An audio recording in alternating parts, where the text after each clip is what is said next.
What's going on, everybody? Cigar Show Tim here with another edition of Tobacco Talk, where I review a cigar and then I give you my thoughts on it in 4 key areas: flavor, draw, construction, and burn. It's everything you want to know about that cigar, but it's from my palate's perspective, and then I rate it as to whether I think it's nub-worthy or not. So the cigar for this review comes from Artesano Del Tobacco. Billy and Gus are two of the nicest, most genuine, goofy, fun guys you'll ever run into. Watching them interact with each other, it's awesome. This cigar came out, it was debuted at PCA last year. I have had it. I have not reviewed it yet. So, for this review, the Artesano Del Tobacco El Pulpo. You can see it right there. Primary band with the octopus with the hat on there, El Pulpo. And then the secondary band, you can see it says San Andres. We will get into the blend and all of that in just a minute. But if we're going to view it, there's only one thing left to do. Let's light it up. All right, I went with a nice, simple, straight cut, as you can see right there. So let's get some cold draw notes.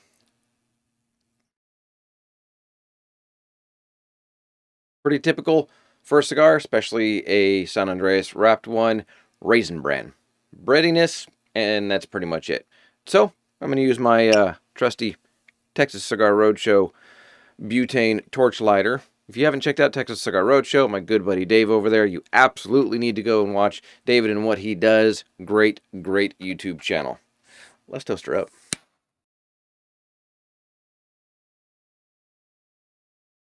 Okay, upon initial light up, lots of earthiness, leather, coffee. Nice hint of some nuttiness in there. I'm going to call it an almond for now. Really, really smooth.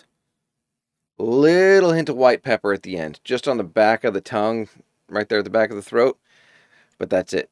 So I'm going to jump into the first third. When I come back, I'll let you know what the blend on the cigar is, anything else I find, well, interesting about it, and let you know how it's going. All right, let me show you the burn here at the end of the first third. You can see right there. Whoop. Right there. It's got a relatively straight burn line. There's some wave to it, but overall it is not doing too bad. Ash is stacking up pretty nicely. It's probably going to fall off any second. It did start to get a little bit of a run to it and start to canoe, but it actually helped correct itself. You can see the dark spot right there. That's where it was, and it helped even itself out. So doing well overall. Okay, blend on this cigar. It features a Mexican San Andres wrapper, which I mentioned earlier. And then the binders and fillers are all from Nicaragua. And this is made by AJ Fernandez. I believe it's the San Latano factory that is producing these. And so that's where it comes from. That's who's making it. All that good stuff and the blend. Flavor notes in the first third. The leather is absolutely still there. The coffee is still there. And they're sort of dancing back and forth as to which one's going to be the most prominent flavor note that's in there. The white pepper is there.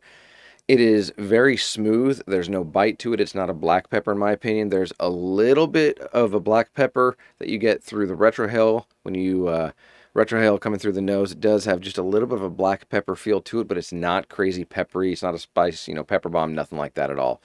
And so the leather and the coffee are the two prominent flavor notes, and then there's a nice earthy tone that's in there as well, and it is doing quite well. So it's a very dark, full-bodied cigar in terms of the depth and the richness of the flavors. Strength right now, I would say, is probably a medium minus. Getting through the end of the first third, it started off probably a mild plus, and then by the end of the first third was a medium minus, and so that's where it is as of right now. The draw on it is doing very, very well. This is what they call the Robusto Grande. It's a 5x56 box press, as you saw just a second ago.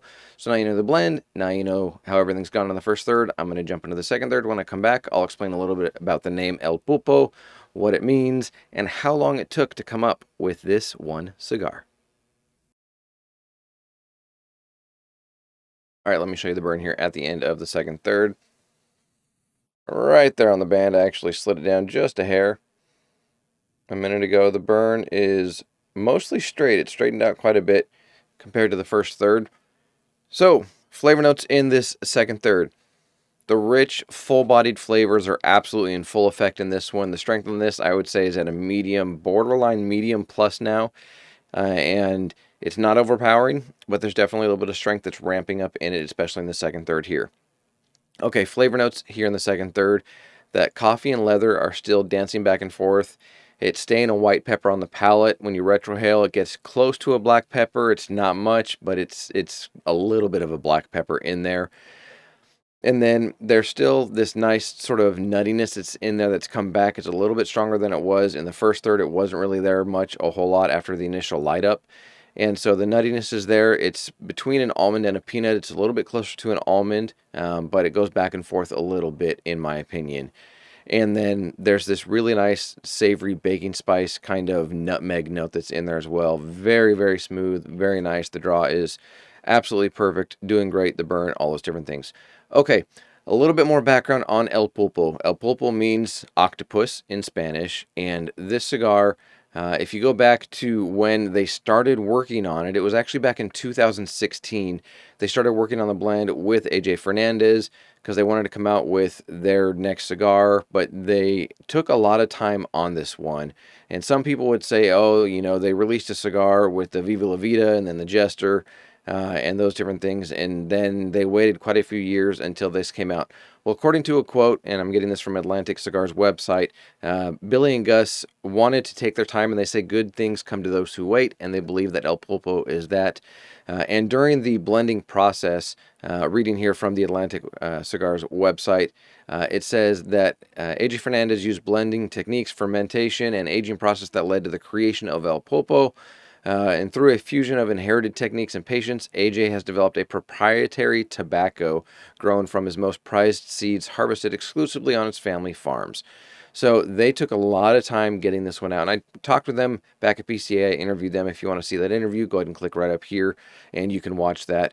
And they're not bothered by the time that it took for this because they are very, very happy with how this blend came out and very happy with how their time spent with AJ Fernandez produced something that is of this quality that they are very proud of. And so that's the background on it. That's how long it's taken. Now that it's 2024, you figure 8 years to go through, but 23 is when they released it. So 7 years roughly is what it took from the very beginning of wanting to create El Pulpo all the way to when it came out in 2023. So there's a little bit more background on it, the time that it took, the aging of the tobacco, all those different things. So I'm going to jump into the final third. When I come back, I'll let you know the flavor notes on it, how it's doing with the draw and the burn, all those usual things, and then I'll let you know whether I think it is nub-worthy or not. All right, let me show you the burn here at the end of this cigar, and we'll wrap up this review. You can see right there, not bad at all. Couple little bumps in the burn, but overall, not doing bad. Okay, flavor notes in this final third. The pepper that was a white pepper that was a little bit of a black pepper when you retrohaled has ramped up quite a bit in the final third here and is definitely much more of a black pepper. There's definitely a red chili pepper kind of spice on my tongue. So it's still not pepper bomb. There's a little bit of spice in there, not quite spicery, but you're definitely going to notice the pepper as this cigar wraps up. But that spice is immediately followed up by that really nice savory nuttiness and toasted note and everything that's in there with that toasted sort of almond note that's in there. The leather, the coffee, and then some nice cocoa chocolate came in at the end. So a really nice, full-bodied, rich, flavored cigar here as it wraps up. The draw stayed very nice on it. No issues whatsoever with that at all. So this cigar landed on quite a few different lists for top 10, top 25, whether it was, you know, clubs that voted it, whether it was any of the media outlets. The El Pulpo has been a really good cigar for a lot of people since it came out. In 2023, with the list that came out just recently, you know, within the last month or so, it ranked quite a few different times. So do I think it's snub-worthy? I do. I think this is nub-worthy, and I think you could go straight to a 5-pack if you find them online with this cigar. If you like what Artesano Del Tobacco comes out with, and if you like the typical AJ Fernandez kind of fingerprint on it as well, you're going to really enjoy this cigar. So I'd go straight to a 5-pack personally if it were me and jump to that because it is definitely worth that investment. But make the decision for yourself based on your palate and your preferences. This has just been my experience with the cigar, but it is definitely a nub-worthy cigar, and I recommend checking it out if it sounds like it's something you might be interested in. But that's going to do it for this edition of Tobacco Talk. Enjoy your cigar journey, everybody. I'm Cigar Show Tim. As always, I'll see you